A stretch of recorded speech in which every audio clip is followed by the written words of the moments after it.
Okay, Assalamualaikum. Apa khabar semua? So, hari ini kita akan masuk kepada topik yang keenam, iaitu antena. Okay, sebelum kita lihat kepada antena prospektif, okay, so kita biasa dengar tentang antena. Okay, sama ada kita menggunakan handphone, radio ataupun pada kereta kita. So, apa jenis antena yang kamu semua tahu? Okay, yang biasa kita dengar adalah untuk kita punya siaran penerimaan televisyen ataupun radio.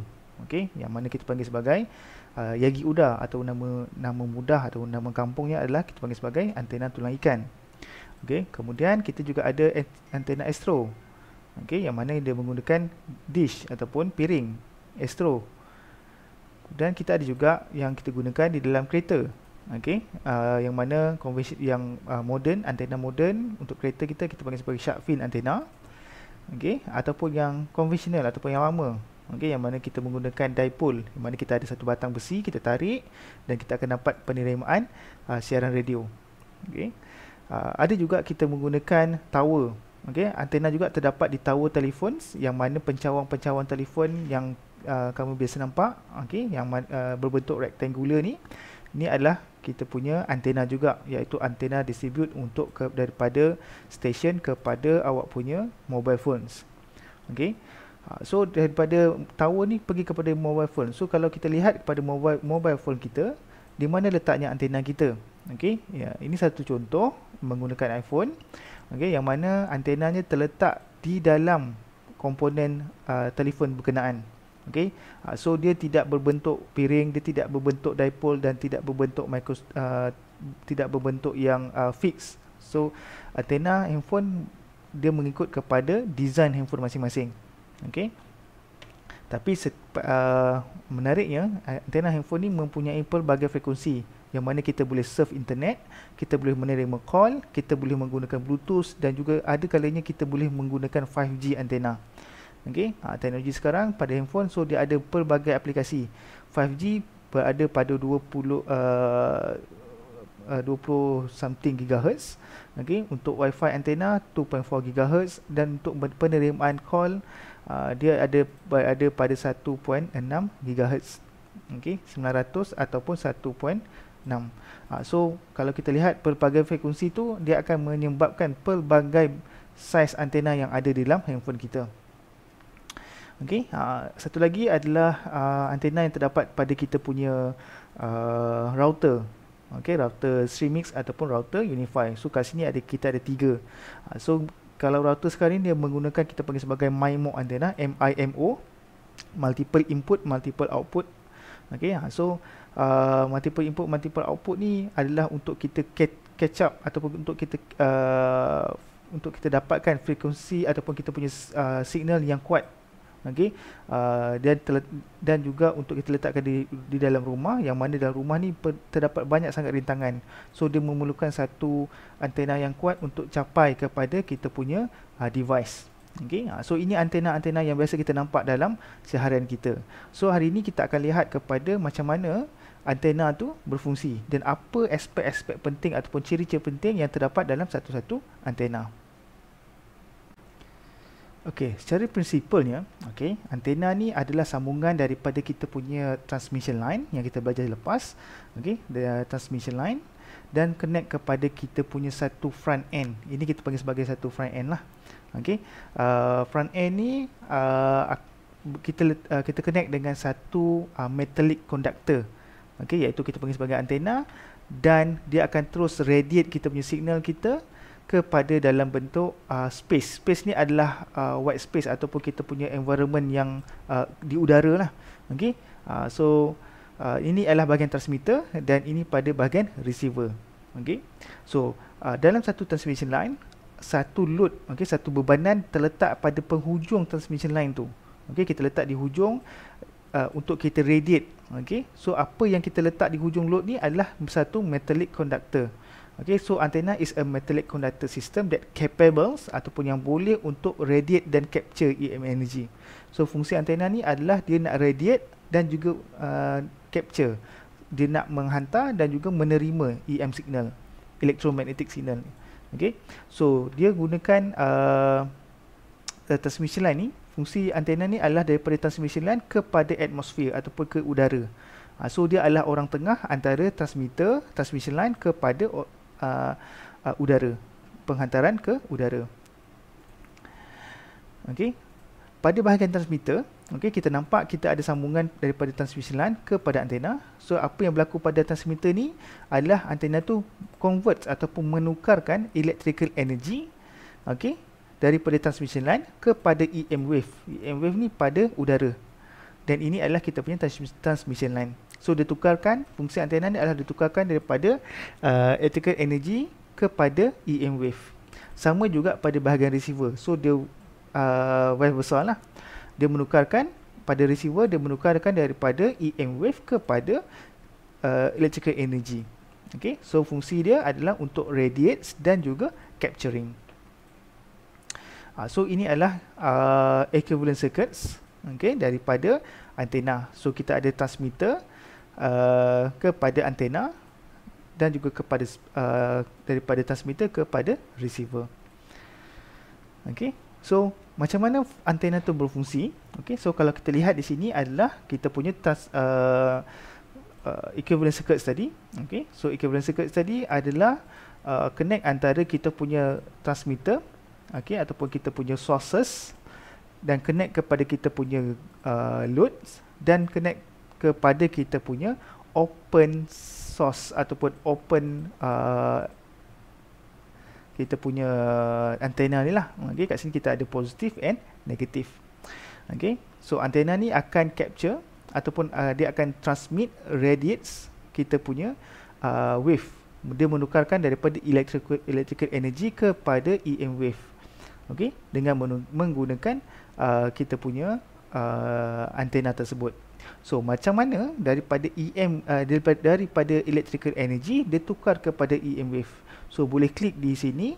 Okay, macam mana antena tu berfungsi dari segi kita punya daripada electrical energy kepada EM wave. Sebab kita tahu EM wave ni dia mempunyai dua ciri, iaitu ciri electrical mode dan juga magnetic modes.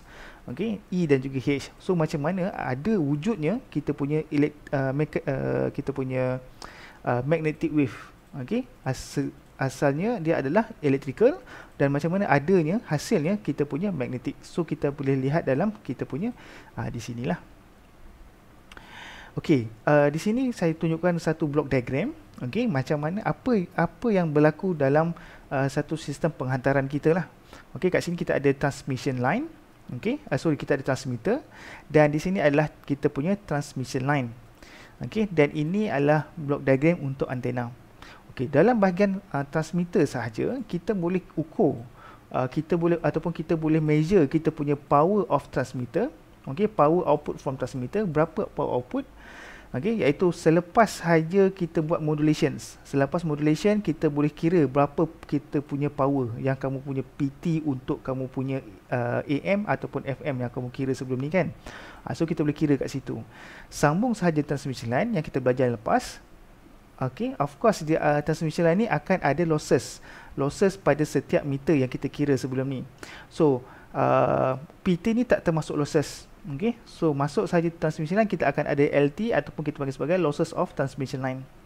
Okay, dan juga pada sebelum sahaja kita masuk kepada antena, kita boleh kira kita sebagai P in ataupun power input at the antenna. Okay, power input tu berapa? Dan juga Prad is our power radiated from the antenna, ataupun kita punya gain antena kita berapa. Okay, antena ni fungsi dia adalah untuk menghantar signal. So of course dia mempunyai satu kuasa untuk menghantar. So kuasa yang kita panggil tu adalah kita punya gain kita ataupun gandaan kita. So makin besar kita punya gain, makin kuatlah kita punya transmissions. Of course kalau you beli antena untuk tulang ikan you punya untuk connection TV, biasa dia akan makin mahal antena tu makin tinggi gain dia. Okey, dan kamu tengok dia punya panjang antena tu makin dia punya size antena tu makin panjang ataupun makin besar. So itu kita panggil sebagai gain of antena lah. Okey. So selepas sahaja transmit kita akan ada GT, iaitu kita panggil sebagai transmitted gain antena. Okey. Dan juga PD. PD is power density. Maksudnya pada satu jarak tertentu daripada antena kita boleh kira, kita boleh measure berapa power yang kita dapat. Contohnya dalam handphone awak, kalau awak tengok dalam signal awak, dalam bentuk bar tu, makin tinggi bar, maksudnya signal makin kuat. Bila awak pergi masuk dalam rumah ataupun masuk dalam kawasan-kawasan yang terselindung, bar tu akan menurun. So bar tu menunjukkan berapa, how much power received from the transmitter tower. Okay, so itu dia measure adalah kita punya measure pada PD kita. Okay, so ini adalah dia punya analogi ataupun dia punya block diagram macam mana antena tu transmit daripada transmitter kepada receiver kita. Okay. Okay, so sekarang kita lihat pula kepada antena parameter. Okay, so antena ni dia mempunyai ciri-ciri ataupun parameter terhadap sesuatu antena. Contoh kalau kita lihat kereta, kita lihat dia punya kuasa, kelajuan, bentuk. Okay, dia punya petrol ataupun diesels. Okay, adalah dia menggunakan EV ataupun gunakan petrol dan sebagainya. So antena juga kita kena perlu lihat ciri-ciri dia. Okay, ciri yang pertama adalah yang kita perlu tahu adalah dia punya radiation pattern. Okay, apa itu radiation pattern? So radiation pattern is satu bentuk yang mana dia merepresent ataupun dia merujuk kepada kita punya field strength of our power density. Ingat tadi power density apa dia? Yang mana kita boleh capture kuasa antena tadi tu dalam satu jarak tertentu. Okay, so macam mana bentuk antena, kuasa antena tu bergerak adalah dengan menggunakan radiation pattern.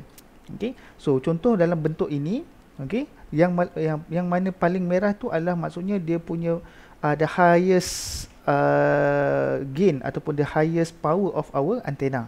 Okay, is a polar diagram or graph representing that represent the field strength of power density at various angular position relative to the antenna.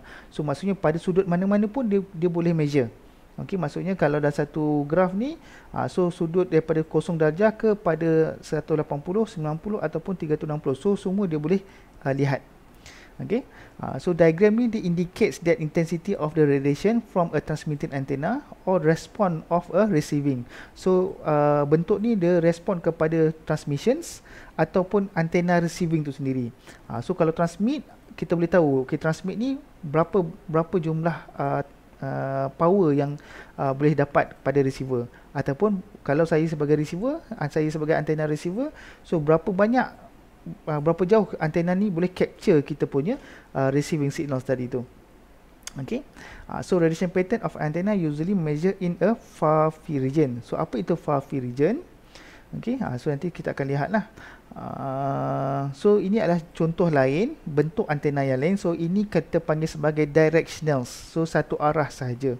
Kalau satu lagi adalah kita panggil sebagai omnidirectional. Omni ni apa? So omni ni contoh saya berada di tengah-tengah ni, dia macam berbentuk donat. Okay, so saya akan antena tu akan berada di tengah-tengah lubang donat tersebut, dan kuasa gain antena tadi tu di sekelilingnya adalah unity ataupun sama sahaja. Okay, sama dalam setiap angle. Okay, contoh kalau saya berada di antena di sini, gain di sini, gain di kawasan sini dan kawasan sebelah kanan dan juga kawasan sebelah kiri ni adalah sama. Itu kita panggil sebagai omnidirectional. Satu lagi adalah directional yang bentuk tadi tu. So apa yang bagaimana directional antena tu boleh terjadi? Okay, so antena radiation pattern directional ni terjadi dengan kita menggunakan directional antena. Contoh directional antena adalah yagi uda ataupun tulang ikan ni. So makin besar ataupun makin panjang kita punya yagi uda ni, kita akan membentuk lebih besar ataupun lebih kuat kita punya directional antena tadi tu. Okay, so ini pandangan sudut atas, ini pandangan sudut tepi. Okay, tadi saya sentuh far field region. Okay, so antena radiation pattern ni ada dua, near field region dan juga far field region. Near field region ni bermaksud kita berada di sini, jika antena berada di sini, so antena tu berada, kita punya measurement ataupun kita measure kekuatan antena tu pada jarak yang dekat. Okay, near field, yang jarak dekat sahaja. Okay, macam mana nak kira dekat ke jauh tu? Dengan satu rumus lah. Okay, so rumus saya akan tunjukkan. Okay, apa yang ada near field region ni? Near field region directly around the antenna where the electric and magnetic field are distinct. Okay, so jarak ataupun measurement untuk kita kira kita punya antena tu adalah sangat dekat. Contoh aplikasi yang kita biasa kita gunakan adalah RFID. Okay, RFID tu kalau kita nak bayar tol, okay, kita kena pegang kad tu. Okay, kad tu dia mempunyai radiasi ataupun dia mempunyai low radiated wave. Okay, ataupun dia mempunyai satu sensor, okay, yang low frekuensi. Dan bila kita touch saja pada receiver, kita akan dapat receiver tu boleh dapat baca kita punya kad RFID tu. So maksudnya kita kena touch dekat-dekat. Okay, so itu kita bagi sebagai near field region. Kalau yang jauh tu, okay, kalau RFID yang kereta ataupun tol tu, so dia menggunakan antena yang kuat untuk dia capture kita punya RFID tersebut lah. Jarak dia adalah R sama dengan lambda over 2 pi. Lambda ni berapa? Lambda frekuensi yang kita gunakan lah. Okay, bagikan 2 pi. 2 pi adalah fix sahaja. Dan satu lagi adalah far field region. So apa itu far field region? So far field region ni yang biasa kita gunakan untuk you punya handphone, untuk detect berapa kekuatan awak punya signal dan sebagainya. Okay, far field region ni kita panggil sebagai Fraunhofer zones, okay, ataupun radiation field. Tadi tu yang near field tu kita panggil sebagai Fresnel zones. Okay. Okay, far field region is antenna radiation pattern that represent before has to be measured in the far field region to the antenna. Okay, maksudnya antena far field region ni dia adalah kita punya measurement, okay, untuk kita kira radiation pattern tersebut lah. Okay, jarak dia ataupun dia punya distance dia adalah 2D kuasa 2 over lambda. Okay, D itu adalah kita punya distance of our antenna. Okay, ini adalah contoh dia lah. So this is near field and this is a far field. Okay. Okay, D is, okay, sorry, D tadi tu adalah kita punya D is length of our antenna D berkenaan. Okay. So ini satu contoh. Okay. Find the near and far field distance for an antenna with maximum dimension. Okay, D kita adalah 1 meter, antena panjang dia adalah 1 meter, dan operating frequency ataupun F dia adalah 900 MHz. Then repeat the equation for frequency of 10 GHz. Okay, so first kali kita cari untuk 900 MHz. Okay, so apa kita kena buat adalah untuk kita dapatkan lambda kita. Okay, so lambda untuk 900 MHz berapa? Okay, dia adalah 0.333. So F sama dengan lambda over C lah. Okay. So lambda bahagi 2 pi kita akan dapat 0.035. And far field, okay, kita masukkan 2D kuasa 2 bahagi lambda, kita akan dapat 6 meter. So maksudnya untuk kita kira, so kita ada satu jarak, kita ada satu antena besar 1 meter dan operating frekuensi dia adalah 900. So untuk kita dapatkan optimum near field adalah sejauh 0.053 meter ataupun 53 cm sahaja. 5.3 cm. Okay. Itu kalau untuk kita dapatkan optimum near field. Manakala untuk kita dapatkan optimum far field adalah sejauh 6 meter. So daripada 6 meter dan ke atas tu, itu kita dah consider sebagai far field region lah. Okay, so kita repeat balik untuk kita dapatkan 10 GHz punya frekuensi. So dapatkan lambda untuk 10 GHz, iaitu lambda sama dengan C over F. Okay, so kita dapatkan lambda, kita akan dapat 0.03 bahagikan dengan 2 pi.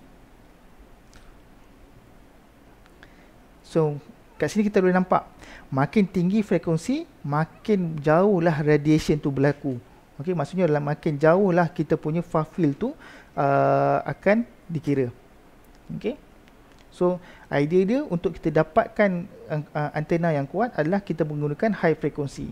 Tapi bila high frequency ni dia ada pelbagai kekangan jugalah. Okey, so nanti bila you belajar lebih tinggi, kita tahu apa kekangannya. Contohnya adalah kekangan dari segi alat.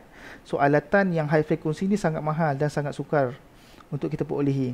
Okey, contoh macam kita punya aplikasi kita sekarang, TV, radio semua low frequency. High frequency dia lebih kepada yang advanced punya lah. Okey. Okey, parameter kedua adalah antenna polarizations. Okey, so antenna polarization is a direction of space of the electric vector of our EM wave. Okey, so kita ada 3 jenis, iaitu linear, elliptical and circular polarizations. Okey, saya bagi satu contoh circular polarization punya works. So ini adalah animasi macam mana signal circular polarization berlaku. Okey, so signal tu bergerak secara putaran bulatan. So anggaplah ini sebagai transmitter awak. So EM wave yang kita ada, EM wave tu akan bergerak secara berputaran. Okey, sampailah kepada kita punya receiving. Kalau linear, okey, linear tu bermaksud dia tidak bergerak secara berputar. Dia tegak sahaja daripada transmitter kepada receiver. Manakala elliptical adalah berbentuk yang EX dan EY. Kat sini kita ada electrical part ataupun kita punya E dan juga M adalah size dia yang berbeza. So kat situ kita akan dapat bentuk yang orang kata berbentuk elliptical. Okey. So itu adalah ciri-ciri ataupun parameter yang kita perlu lihat untuk kita menentukan satu-satu antena kita. Okey, di sini adalah jenis-jenis antena yang biasa kita nampak yang berada di yang kita boleh nampak pada sekeliling lah. Okey, yang pertama adalah array antena. So array antena ni adalah satu gabungan lebih daripada satu antena lah.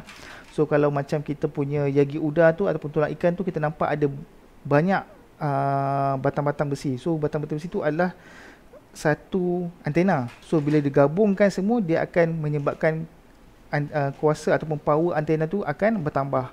So menyebabkan kita punya gain of antena tu akan bertambah juga. Okey, so ini jenis-jenis ataupun contoh-contoh array antena yang ada lah. Okey,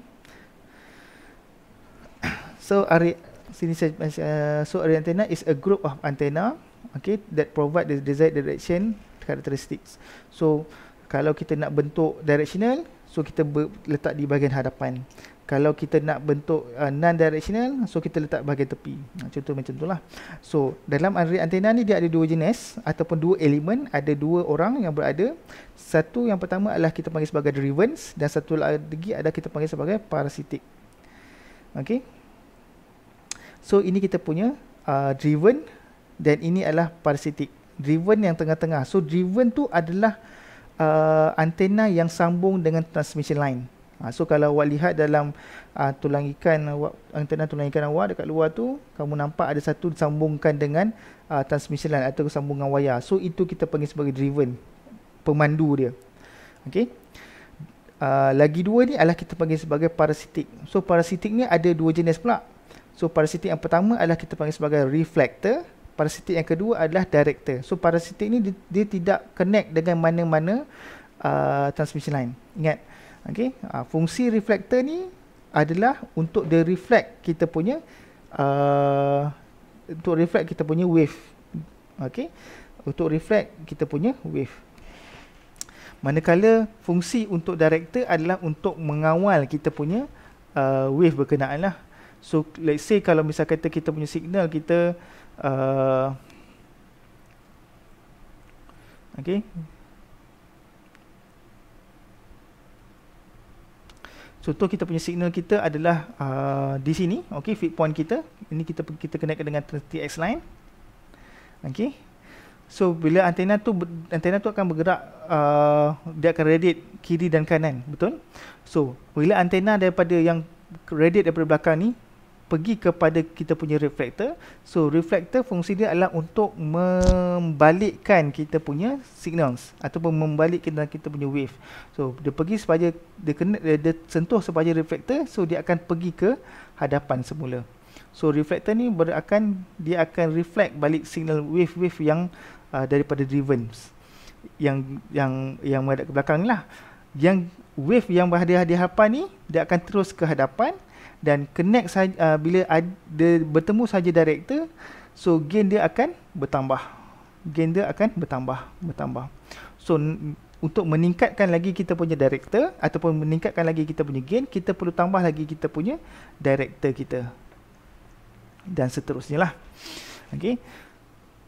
So tapi dengan syarat kita punya reflector tu adalah mesti lebih besar daripada kita punya driven element, manakala director tu adalah lebih kecil daripada kita punya driven element. Okay. So untuk dapatkan kita punya antena, kiraan antena kita adalah lambda over 2. Okay. So macam mana? So contoh, kalau kita ada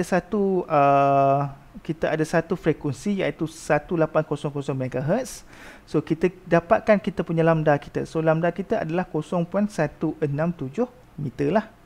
Okay, so lambda 0.167, dan bila kita bahagikan dengan 2, okay, kita akan dapat 83.33 meter. Okay, milimeter. So panjang driven element ni adalah 83.3 mm dan reflector tu adalah mesti lebih besar daripada 83, manakala director mesti lebih kecil daripada 83. So barulah kita boleh dapat ataupun kita boleh design satu antena, array antena yang lengkap lah, yang mempunyai director, driven dan juga director. Okay. Kemudian ada contoh-contoh antena yang lain iaitu wire antena dan juga aperture antena. Biasa kita nampak adalah microchip patch antena, okay, yang mana ini terdapat pada kita punya handphone ataupun kita punya router, okay. Dan satu lagi ada reflector antena. So reflector ni yang biasa kita nampak lah. Yang astro, yang kita biasa nampak astro tu adalah yang ini, parabolic reflector with front feeds. Okay, so kat sini kita nampak ada satu batang ni, front feeds ni macam satu LNA ni, so and then kita connect dengan kita punya TX line kita.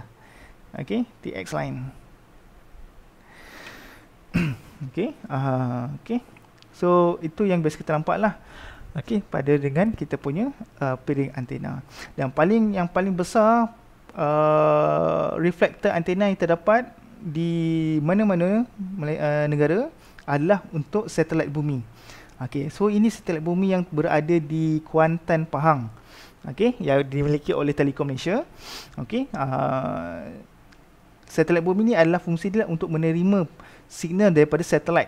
Okay, daripada satelit bumi. Satelit bumi ni yang kita nampak, yang kita dengar biasa, Razaksat, Miasat dan sebagainya itu. So daripada antena bumi, so itu kita panggil sebagai satelit lah. So yang ini yang berada di bumi, penerima yang berada di bumi ni kita panggil sebagai stesen satelit bumi. Okay. Okay, so itu antara contoh-contoh jenis-jenis antena lah. So sebagai pendedahan awal, so kamu dah tahu apakah itu antena, macam mana antena berkenaan berfungsi, dan macam mana apakah parameter yang sesuai ataupun apakah ciri-ciri antena yang kita perlu lihat, dan juga kita pelajar juga telah tahu tentang jenis-jenis antena yang ada di dalam aplikasi kita lah. Okay, so itu sahaja daripada saya. Sekian, terima kasih.